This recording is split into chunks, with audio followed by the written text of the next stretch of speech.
How to unfollow someone on TikTok. In this video, I'm going to show you two different ways to unfollow people on TikTok. And if this video helps you, please consider giving it a like and also subscribe to my channel because that really helps me out. As you can see here, I can quickly follow the person who uploaded this video by hitting the little plus symbol. And then if I select their TikTok profile picture, it'll bring me to their profile where then you'll see a person icon with a check. So the first way to unfollow someone is to simply go to their profile and select the person icon with a check.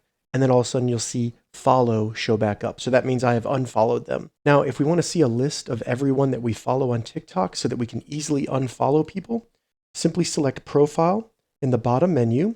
And then once you're under profile, select following right under your username.